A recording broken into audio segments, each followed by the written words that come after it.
प्यारे साथियों, आप सभी का स्वागत करता हूं अपने एमआरएस स्टडी परिवार में। तो डियर, आज की इस वीडियो में मैं यहां पे बात करने वाला हूं। जैसा कि आप लोगों को पता है कि हम लोग जो है क्लासेस देख रहे थे सिविल इंजीनियरिंग स्मार्ट स्कैन, जो बुक आता है smart scan youth competition times का, सिविल इंजीनियरिंग का। तो उसमें हम लोग जो है construction management, accounts and entrepreneurship development का क्लास जो है हम लोग देख रहे थे, मतलब सब्जेक्ट देख रहे थे। तो उसमें हमने जो है 2 लेक्चर्स आपको जो है डिस्कस किया, और उन 2 लेक्चर्स में आपने चीज़ों को अच्छे से जानने और समझने की पूरी कोशिश किया, और हम आपको हर तरीके से जो भी पॉसिबल समझाने की चीज़ें हैं वो मैंने आपको जो है समझाया है। और आप लोगों का कई बार फीडबैक आता है तो मुझे भी अच्छा लगता है। इसी तरीके से आप और भी फीडबैक जो है आप हमारे साथ शेयर करते रहिए, ताकि आप लोगों को क्लासेस जो है रेगुलर तौर पे आपको मिल सके। कुछ लोग जो है बाद में ज्वाइन करते हैं, तो आप लोग जो है प्लेलिस्ट को भी ज़रूर चेकआउट कर लिया करिए, क्योंकि प्लेलिस्ट भी जो है एक इम्पॉर्टेंट पार्ट जो है आपका हो जाता है। तो हम लोग जो है पिछले वीडियोज़ में देख रहे थे फ्लूइड का टाइप्स। अब आगे हम फ्लूइड का टाइप्स देखेंगे, जो कि है इंटरफेयरिंग फ्लूइड। इससे 2022 और 21 में क्वेश्चन पूछा है। इसको हेड इवेंट स्लैग के नाम से भी जाना जाता है। IF equal to FT minus FF, यानी total fluid minus free fluid, या फिर TLJ माइनस TEJ। उसके बाद आता है प्रोजेक्ट फ्लूइड। ये अमाउंट ऑफ टाइम होता है प्रोजेक्ट का जो कि डिले होता है without delaying external imposed project finish date by customer और प्रोजेक्ट फिनिश डेट। जो प्रोजेक्ट फिनिश डेट है वो, या कस्टमर को जो प्रपोज्ड किया गया है एक्सटर्नली कि हम इतने तारीख तक आपको जब प्रोजेक्ट दे देंगे, उस डेट में डिले नहीं होना चाहिए। बाकी प्रोजेक्ट के टाइम में अगर डिले हो रहा है तो उसके कहा जाता है project fluid. PERT method, PERT PERT method 2022-21 के एग्जाम्स में क्वेश्चन पूछा है। PERT जो है ये डेवलप किया गया है by US navy. In PERT a technique which is used for planning, scheduling and controlling the project. मैंने प्रोजेक्ट को प्लानिंग करने के लिए, शेड्यूल करने के लिए और कंट्रोल करने के लिए टेक्निक यूज़ किया जाता है। और ये जो टेक्निक है ये डेवलप किया गया था US नेवी के द्वारा। किसके द्वारा? US नेवी के द्वारा जो है ये आपका डेवलप किया गया था। PERT is used in R&D type project, माने रिसर्च एंड डेवलपमेंट टाइप का जो प्रोजेक्ट होता है उसमें PERT का यूज किया जाता है। PERT is an event oriented network. जो CPM है, CPM जो है ये एक्टिविटी ओरिएंटेड है। क्या है? एक्टिविटी ओरिएंटेड है। और PERT जो है इवेंट ओरिएंटेड है। It follows non deterministic approach और प्रोबेबिलिस्टिक अप्रोच। ये जो है फॉलो करता है नॉन डिटर्मिनिस्टिक अप्रोच को या फिर प्रोबेबिलिस्टिक अप्रोच को जो है ये फॉलो करता है। Method of time estimate for activity. कोई भी एक्टिविटी को टाइम को एस्टिमेट करने के लिए क्या मेथड हम लोग यूज करते हैं? कौन सा मेथड जो है हम लोग यूज करते हैं? तो डिटर्मिनिस्टिक अप्रोच। डिटर्मिनिस्टिक अप्रोच में आता है सबसे पहला ऑप्टिमिस्टिक टाइम एस्टिमेट। 2021 के एग्जाम्स में क्वेश्चन पूछा है। ऑप्टिमिस्टिक टाइम एस्टिमेट जो है ये शॉर्टेस्ट पॉसिबल टाइम होता है in which an activity can be completed. एक जो एक्टिविटी है वो कंप्लीट होता है अंडर आइडियल कंडीशन, और ये रिप्रेजेंट करता है time of completion of activity को if everything goes perfectly well, and ये डिनोट किया जाता है T नोट से। मतलब जब सारी चीज़ें अच्छे से हो जाता है तो जो ऑप्टिमिस्टिक टाइम एस्टिमेट होता है उसको T नोट से डिनोट करते हैं।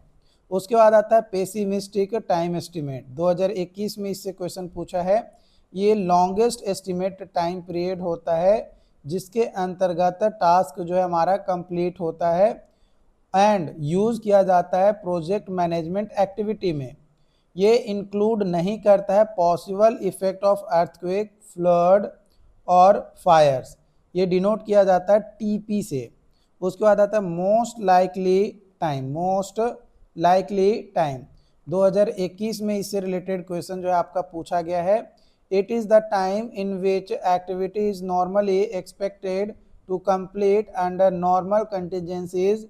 It lies between optimistic and pessimistic time estimate. It is denoted by TM. ये डिनोट किया जाता है TM के द्वारा। Probabilistic और expected completion time TE for completion of an activity. For completion of an activity, TE is equal to T naught plus TP plus 4 TM divided by 6. ये आपका है। frequency distribution to determine time estimate is quite difficult. कई बार time estimate करना quite difficult होता है unless proper guidance is provided. मतलब जब तक प्रॉपर गाइडेंस अगर प्रोवाइड नहीं किया जाता है तब तक हमारा जो है टाइम को डिटरमाइन करना थोड़ा इम्पॉसिबल होता है, मतलब थोड़ा टफ जो है आपका होता है। If a curve is plotted between time of completion and number of activity complete in that time उसको बोला जाता है फ्रीक्वेंसी डिस्ट्रीब्यूशन कर्व। उसे क्या बोला जाता है? Frequency distribution curve. जो कर्व हम प्लॉट करते हैं time of completion and number of activity completed in that time। ये आपका एक्स एक्सिस पे आपका जो है एक्स एक्सिस पे आपका टाइम है और वाई एक्सिस पे आपका जो है फ्रीक्वेंसी या नंबर ऑफ एक्टिविटीज़ दिया गया है। तो ये मान कर चलो टी नोट है, ये टी एम है और टी पी है। ये आपका कुछ इस तरीके से कर्व जो है हमारा बना। तो ये जो कर्व बना ये कहलाता है फ्रीक्वेंसी डिस्ट्रीब्यूशन कर्व। इसको क्या बोलते हैं? Frequency distribution curve. Properties of frequency distribution curve. Properties of frequency distribution curve में सबसे पहला आता है मीन। मीन जो है डिस्ट्रीब्यूशन होता है। मीन ऑफ डिस्ट्रीब्यूशन में be defined by the algebraical sum of time duration taken by various jobs divided by number of jobs. Tm is equal to summation of t by n. Summation of t is equal to t1 plus t2 plus tn. Deviation और variation del is equal to t minus tm. Del जो है deviation of any time t from the mean and small t जो है time under consideration. Variance, it is the mean of a square deviation। ये जो है mean होता है square deviations का। Sigma square is equal to summation of del का square by N is equal to summation of T minus T M का whole square by N. Standard deviation it is the square root of variance. It is the square root of variance. Sigma is equal to summation of square root summation of T minus T M का whole square divided by N. Beta distribution standard deviation for beta distribution is sigma is equal to t p minus t naught divided by 6। Variance sigma square is equal to t p minus t naught divided by 6 का whole square. Probability factor z is equal to t s minus t e divided by sigma. T s जो है schedule completion time और t e जो है expected completion time. Probability factor and p in percentage. Probability factor 0 तो 50%, plus minus 1 तो 84.13, plus minus 2 तो 97.72 plus minus 3 99.87। Difference between CPM and PERT। तो CPM के बारे में अगर हम बात करें, ये जूनियर इंजीनियर 2022 के एग्जाम्स में क्वेश्चन इससे पूछा गया है। सबसे पहले हम बात करेंगे CPM के बारे में। It is used to manage only certain activities of any project. It is activity oriented technique. It is deterministic model. It is suitable for construction project. It uses activity for representing sequence of activities focused on cost optimization, one time estimate and follow normal distribution। Follow करता है normal distribution को। वही अगर बात करें PERT की, तो ये मैनेज करता है uncertain time note activity of any project. किसी भी प्रोजेक्ट के एक्टिविटी को नहीं, जबकि अनसर्टेन टाइम को मैनेज करता है। ये इवेंट ओरिएंटेड टेक्निक होता है PERT। ये प्रोबेबिलिस्टिक मॉडल होता है। ये सूटेबल होता है आपका project which required research and development के लिए। PERT does not use any dummy activities, मैंने PERT में कोई भी डमी एक्टिविटी को ज़रूरत नहीं पड़ता है या यूज नहीं लेता है। जो PERT है वो फोकस करता है टाइम कंट्रोल के ऊपर। और PERT जो है 3 टाइम एस्टिमेट होता है, जो कि फॉलो करता है बीटा डिस्ट्रीब्यूशन को। किसको फॉलो करता है? बीटा डिस्ट्रीब्यूशन को फॉलो करता है। स्लैक इन PERT नेटवर्क को बोला जाता है event. In PERT, entire project is assumed to follow normal probability distribution curve. Cost time balancing of project. Cost time balancing of project. Project cost management is one of the main and undeniable components होता है in project management process में, which becomes more important in costly and long-term projects such as major construction project. Cost time balancing is one of the important issue is the transactional analysis of a variety of project cost and project execution time. For any activity two types of cost. कोई भी activity के लिए 2 तरीके का cost होता है।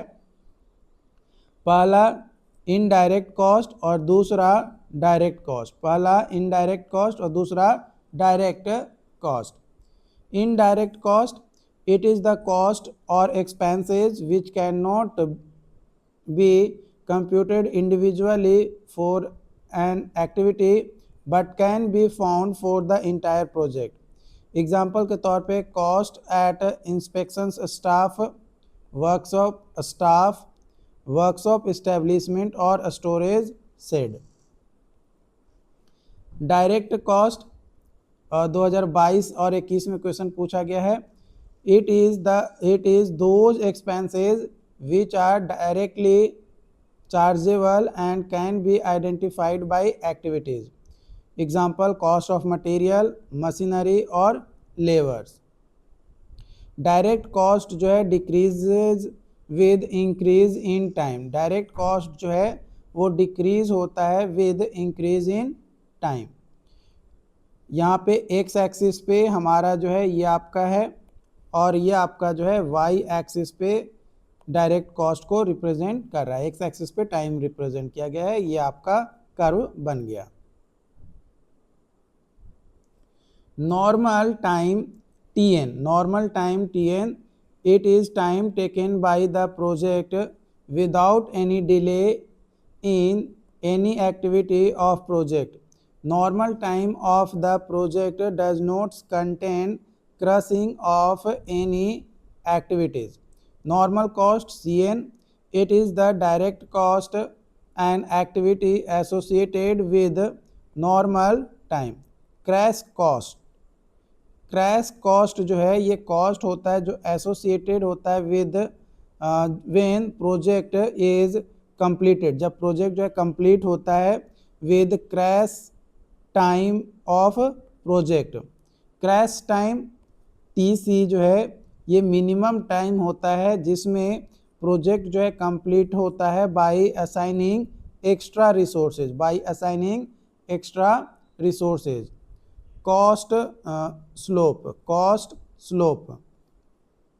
Slope 2022 के exams में क्वेश्चन पूछा है। Cost slope is equal to crash cost minus normal cost divided by normal time minus crash time.